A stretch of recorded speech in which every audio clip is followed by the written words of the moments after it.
रामायण हम सभी ने देखी और सुनी है, लेकिन रामायण के ऐसे बहुत से पहलू जिनके बारे में बहुत कम लोग जानते हैं।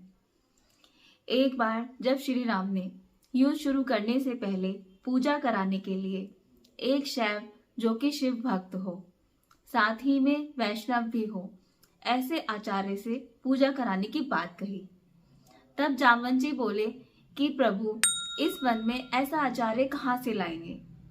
तब वो कुछ सोचकर बोले कि हाँ प्रभु, इस वन में ऐसा केवल एक ही है, लंकापति दशानन, जो एक शैव है, शिव का अनन्य भक्त और साथ ही में वैष्णव भी है, लेकिन वो पूजा कराने के लिए नहीं मानेगा।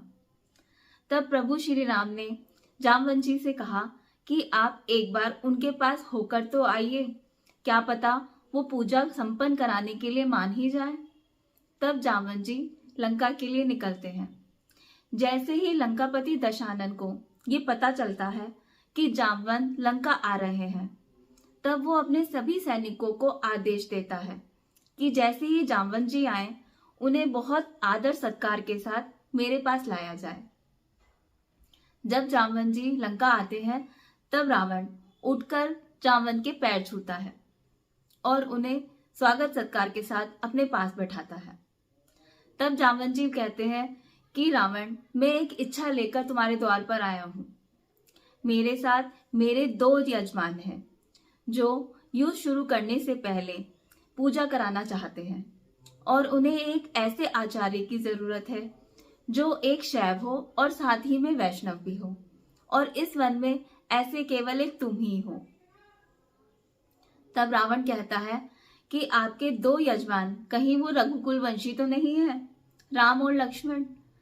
तब जामवंत जी बोले, हाँ वही है। तब रावण बोलता है कि कहीं वो लंका विजय के लिए तो पूजा नहीं करा रहे। तब जामवंत जी कहते हैं, हाँ, वो लंका विजय के लिए ही पूजा करा रहे हैं। तब रावण बोला कि ये तो मैं बस अपनी उत्सुकता के लिए पूछ रहा था, वरना कोई द्वार पर आकर किसी पंडित से पूजा यज्ञ के लिए कहे तो अस्वीकार करना उसका धर्म ही नहीं है।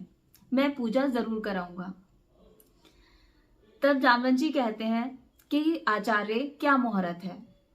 तब रावण अपने महल में बंदी सभी नवग्रहों को इकट्ठा कर उनसे मुहूर्त निकलवाता है। सुबह 5:30 बजे का मुहूर्त निकलता है। तब रावण जामवंत जी से कहता है कि मैं 5 बजे पूजा के लिए पहुंच जाऊंगा। तब जामवंत जी बोले कि पूजा के लिए क्या क्या सामग्री तैयार करनी है।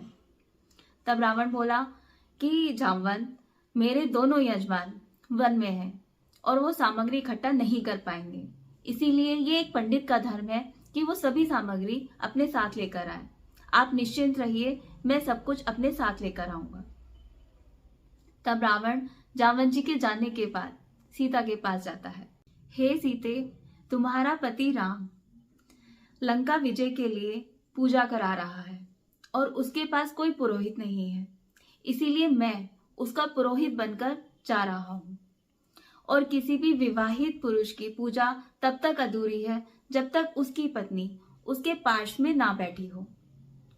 इसीलिए तुम सुबह 5 बजे तैयार रहना। मैं पूर्ण पूजा कराने जा रहा हूं, अपूर्ण पूजा नहीं।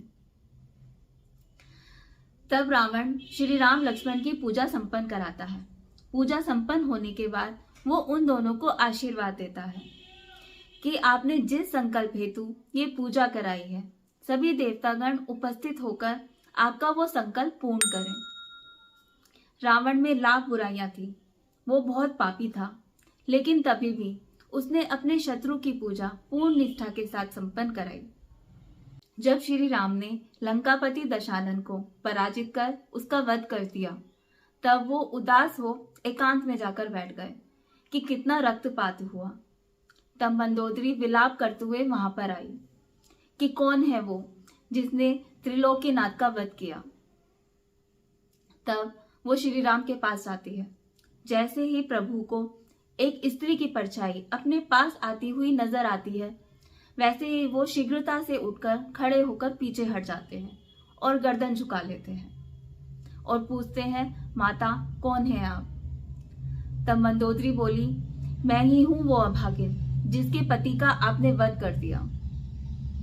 तब श्री राम बोले, क्षमा माता, मेरा आपको दुख पहुंचाने का कोई मंतव्य नहीं था। रावण महातेजस्वी था, महापराक्रमी था, चारों वेदों को जानने वाला था, महापंडित था और ब्रह्मा जी का वंशज था।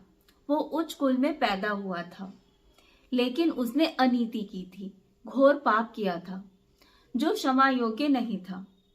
उसको दंड देना अनिवार्य था। तब मंदोदरी बोली, प्रभु, मैं यहाँ बस ये देखने आई हूँ जिसने पूरे संसार को पराजित कर दिया, जिससे सभी देवता थर थर कांपते थे, नवग्रह जिसके पैरों के नीचे पड़े रहते थे, उस महापराक्रमी को किसने हराया? ऐसा उसमें क्या है जो मेरे पति में नहीं था? तब श्री राम बोले, माता, कुछ पता चला? तब मंदोदरी बोली, हाँ, एक मेरा पति था जो सर्वज्ञ सुंदर स्त्री के होते हुए भी पर स्त्री पर बुरी नजर डालकर उसको बंदी बनाकर अपने पास रखता है। और एक आप है जिसने पर स्त्री की परछाई को भी अपने ऊपर ना पड़ने दिया और तुरंत उठकर खड़े होकर पीछे हट गए। यही फर्क है आप में और मेरे पति में।